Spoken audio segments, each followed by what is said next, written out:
What is up, Nuggets fans? Denver Nuggets fan 2 back here again, here to give you guys my game recap for the Nuggets 94-81 loss to the New Orleans Hornets at home. We fell to 6-4 with this loss. Top to bottom, just not a good performance by us on both ends of the floor. I thought defensively it was a pretty poor outing for us, and the energy and effort just wasn't there by our team, and we struggled against a team that we should have beat. Overall, we really struggled shooting the ball here against the Hornets. We were 41% from the field, 35% from the three-point line, and 71% from the free throw line. Can't expect to win a game when you shoot that poor. Hornets, on the other hand, were 52% from the field, 60% from the three-point line, and 71% from the free throw line. They had a great game shooting the ball, and they really outshot us, and that was one of the big reasons they were able to beat us. Wasn't much, good or positive things to take out of this game. Our fourth quarter defense, I thought, was solid. We held the Hornets to 16 points, but by that time we were down by 15, 20 points. We weren't going to come back, in the quarter, and we only scored 17 points for our own in the quarter. We couldn't get anything going offensively, so it's kind of a lost cause there. We did have 15 fast break points. That's decent for us. I thought as a game wore on, mainly in the second half, we were able to get a couple of things going in transition for us, and we did have 19 assists. I thought the ball movement was solid, but for the most part, this just was a pretty abysmal outing for us, on both ends of the floor. To only score 81 points, obviously you don't like seeing that. I thought we settled way too much offensively, and I thought we didn't attack at all. We played way too perimeter offensively, only shoot 41% and only shoot 71% from the free throw line. That's not acceptable. I mean, you're leaving a lot of free points out of the free throw line, and like I said, you're shooting 41% because you're taking a bunch of tough jump shots. You're not attacking the rim. That hurt us. Only had 4 steals. I didn't think we were very active defensively, and because of that, we weren't able to get out in transition and get easy buckets. We did have 17 turnovers, way too many mistakes for my liking. I gave up 22 points off of those turnovers. You're just giving a bad team a reason to beat you when you turn the ball over that much and give up that many points off of your mistakes. We were outscored 46-32 in the paint here in this game. I thought our interior defense was awful, and like I said, we didn't do a good job at all of attacking the basket or creating or causing any penetration into the lane or into the teeth of the Hornets defense, and it hurt us. Played with no energy and effort all game. There was a couple guys that did, but for the most part, it was just a real lackadaisical effort by a lot of our guys. I thought we were pretty lazy, and there was no urgency at all. I think this is probably the first game of the year where you saw fatigue affect us. We gave up 94 points to a team that only averages 87. You don't like seeing that. The Hornets are not a good offensive team at all, and to give up 7 points more than they're averaging, that's not good. Like I said, defensively, just all in all, wasn't a good outing, and especially the interior of our defense was not good at all. And lastly, we settled too much offensively. We took too many tough jump shots, too many contested shots, weren't getting easy buckets in transition, weren't getting easy buckets, high percentage shots in this game in the painted area at the rim, and play with no urgency. And that's why the Hornets were able to beat us. They wanted this win badly, and they wanted it more than us, and we didn't. Not only did we not play with any energy or effort, but that also affected us not executing very well, and it came back to haunt us in this game.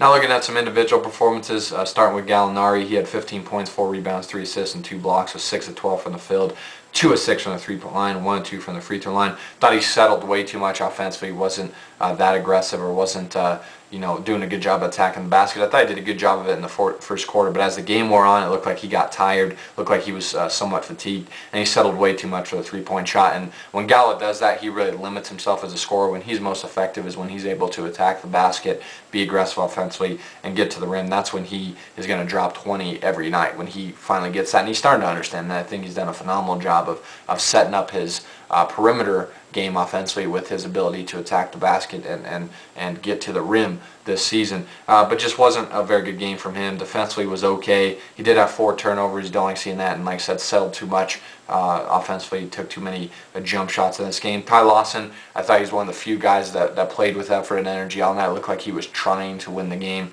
carried us offensively at points in this game. He had 15 points, 3 assists, 3 rebounds, was 6 of 11 from the field, 2 of 3 from the three-point line, and 1 of 1 from the free throw line. Had a stretch there in the third quarter where he had like 5 or 6 points in a row and started to get something going offensively, and it looked like we had a shot to get back in the game, but that all kind of went away when Ty came out the game, and he hurt his ankle in this game. You don't like seeing that, but You know, he had a nice stretch there, was carrying us offensively, getting us back in the game, and no one was helping him out. It hurt us. Rudy Fernandez, another guy I thought played with good effort and energy, had 14 points, 3 rebounds off the bench, was 6 of 12 from the field, 2 of 5 from the three-point line. In the second half was like our go-to guy offensively, him and Ty. I mean, they were carrying us offensively, hit a lot of tough shots in this game, did Rudy, and he played with great effort and energy. He was trying out there, and so was Ty Lawson, and so were a couple other guys, but for the most part I thought that the energy and effort wasn't there from our team as a group, and it really hurt us. You can't beat a team when you only got 4 or 5 guys out there playing their hearts out. So that really hurt us in this game. The bench only had 25 points. The Hornets bench had 34 points. So your bench gets outplayed and gets outscored. It wasn't good at all. Like I said, I thought the bench, besides Rudy, really there was no one off the bench that really provided any spark or lift or energy off the bench for us, and it really hurt us. And you look at our front court guys. You look at our 3 main bigs in this game, and on our team, Nene, Timothy Mozgov, and Al Harrington got outscored 45-15 by the Hornets' 3 main bigs in Chris Kaman, Emeka Okafor, and Carl Landry. I mean, that's just not acceptable. Those 3 guys really outplayed our 3 main bigs, and our front line wasn't good at all. And to get out, for those 3 guys to get outscored by the Hornets, main 3 big men by 30 points and totally 45-15, just not acceptable. I mean, they got out-toughed, out-physicaled, out-efforted, if that's even a word, by those 3 guys. And those our 3 bigs also got out-rebounded by the Hornets' 3 main big guys, 19-12. Also, you don't like seeing that. And that really hurt us as well. Just got really no production from our front line and our front court. And, those guys got outplayed, and I thought the Hornets' front line was physical all game, and it really affected our bigs. For the Hornets, Carl Landry led the way. He had 21 points, 5 rebounds. He was 8 of 15 from the field, 5 of 8 from the free throw line. Just had a bunch of effort and hustle plays in this game, played tough, physical basketball all game long, and that's why he was able to get so many points off the bench. I mean, he was just really outworking our bigs. And Carl Landry's a guy I like a lot. I wouldn't mind seeing the Nuggets maybe make a play for him at the trade deadline. I'd love to have a guy like Carl Landry on our team. Just does a lot of things well, and can rebound the balls. Obviously a tough physical presence down low. It has a nice jump shot. A pretty decent defender, and he really took it to us this game and had a lot of points off hustle plays and effort plays. It just kind of out-physicaled, if you will, out-toughed our bigs. Chris Kaman did the same thing. He had 20 points, 7 boards, and a block, was 10 of 16 from the field, just getting easy buckets at the rim and taking wide-open jump shots. It just, like I said, the defense wasn't good.